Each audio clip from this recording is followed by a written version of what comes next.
Out in the West Texas town of El Paso, I fell in love with a Mexican girl. Nighttime would find me in Rose's cantina. Music would play and Felina would whirl. Blacker than night were the eyes of Felina, wicked and evil while casting her spell. My love was deep for this Mexican maiden. I was in love, but in vain I could tell. One night a wild young cowboy came in, wild as the West Texas wind, dashing and daring, a drink he was sharing with wicked Felina, the girl that I love. So in anger I challenged his right for the love of this maiden. Down went his hand for the gun that he wore. My challenge was answered in less than a heartbeat. The handsome young stranger lay dead on the floor. Just for a moment I stood there in silence, shocked by the foul evil deed I had done. Out through the back door of Roses I ran, out where the horses were tied. Just as fast as I could from the West Texas town of El Paso, out to the Badlands of New Mexico. Back in El Paso my life would be worthless. Everything's gone in life. Nothing is left. It's been so long since I've seen the young maiden. My love is stronger than my fear of death. I saddled up and away I did go, riding alone in the dark. Maybe tomorrow a bullet may find me. Tonight, nothing's worse than the pain in my heart. So my favorite object in the second part of Breaking Bad's fifth and immaculate season is that Marty Robbins tape of El Paso that Walt finds in that car. You know, when those keys drop out. Now this is the moment where, like, it's obvious. Oh shit, okay, this is the Christian parable. And Walter White, who, after Ozymandias, is at his lowest. You know, and Granite State sort of condenses it down, this limbo he's in, where he's just there, and again, it's a Granite State because that's the nickname of the state he's in, but he himself is a Granite State. He has turned to stone. But, you see, it's Shakespeare. He's sort of like King Lear, kinda. And Macbeth. But it's the return of it. Like, he gets the chance to redeem what no Shakespearean tragic villain or hero has ever been able to do. They usually failed.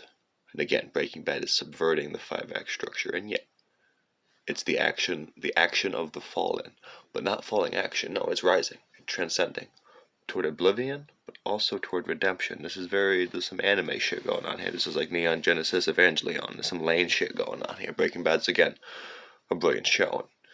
And again, it wasn't just Vince Gilligan. It's a creative team of people who are tapping into some subconscious fucking shit here. Some deep-ass shit. That's why it's still so relevant. That's why it echoes in time with the metatext, you know.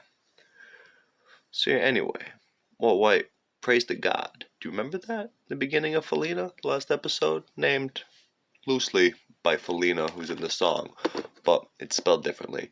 It's an anagram for finale. Ooh, a little too clever. But again, these are the 737 down over ABQ people, so it could have been worse. But yeah, it might mean other things too. So Walt prays, because again, it's not just him. He left behind an evil empire, and it's in the hands of Nazis. Okay? So Albuquerque is Denmark. It is now rotted to the core. Hank is gone.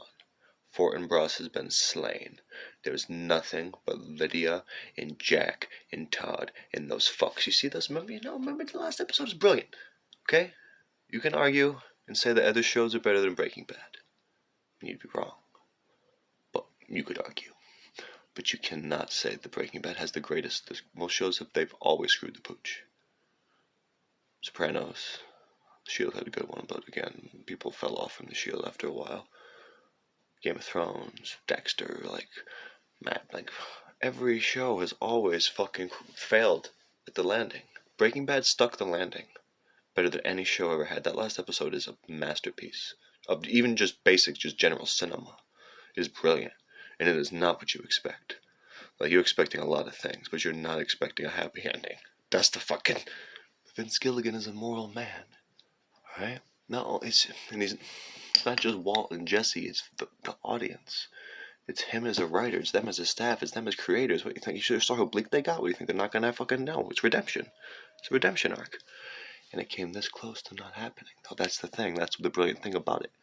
Because Walter White has planned everything meticulous, but him saving Jesse in the end wasn't his part of his plan. He initially thought that Jesse was, he was going to probably kill Jesse. I don't know if you're familiar with the John film, The Searchers. I've already referenced it before. Again, not to digress, but John Wayne's a piece of shit. That person got exactly what they fucking deserved, but don't we all? But it's a good movie, though, because it's set up where John Wayne is going out there because his niece is kidnapped, but the subtext is she is raped by natives and marries one, but now is like assimilated. So he's going out there to kill her. That's like the plot. And like his fucking, her brother is like, his nephew is there trying to stop him, but he's just like, no, I'm not gonna, and this is parable for fucking manifest destiny and white supremacy. And it's a code, again, Hollywood had to code a lot of their films.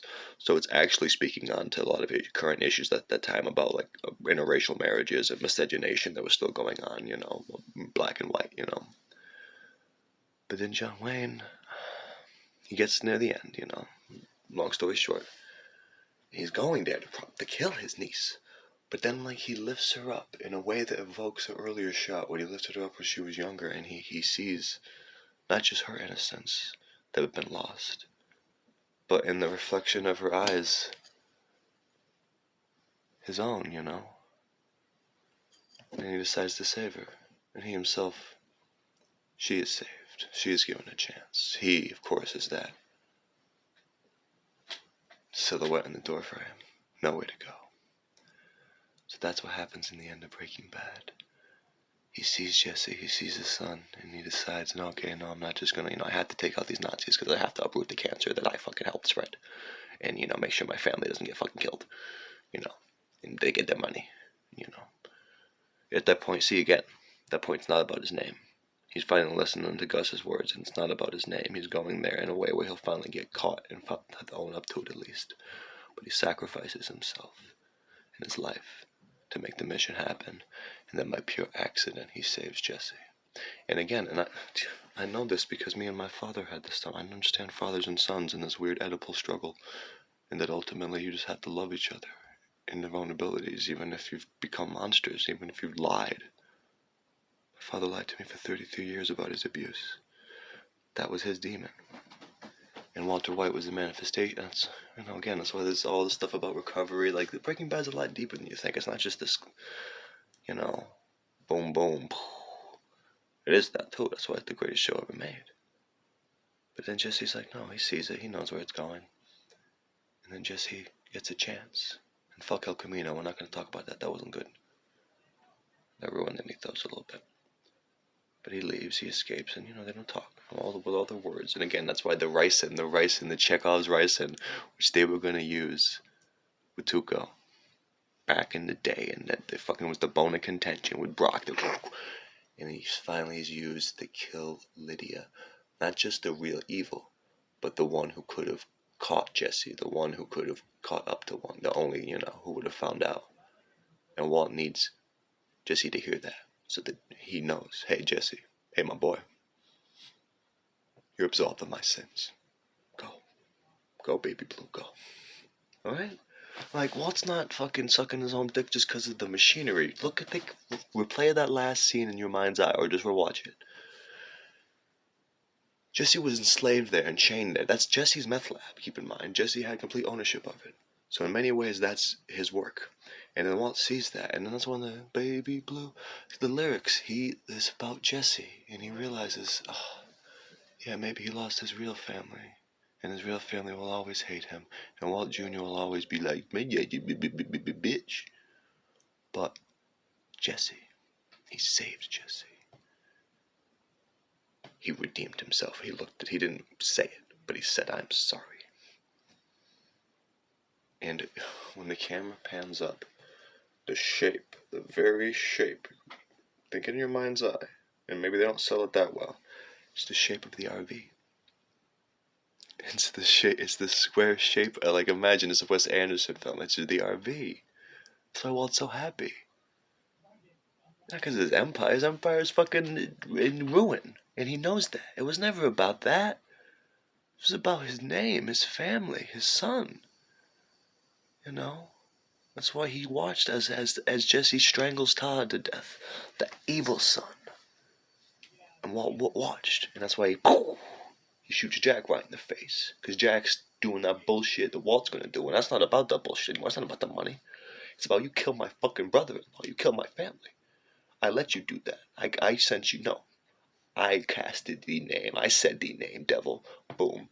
It's brilliant. It's amazing. But listen, I'm not going to talk about that. We're going to talk about the real hero of the last season, of the last episode, of the whole series. It's Skyler White. Broke Bad, Part 5. Part 2.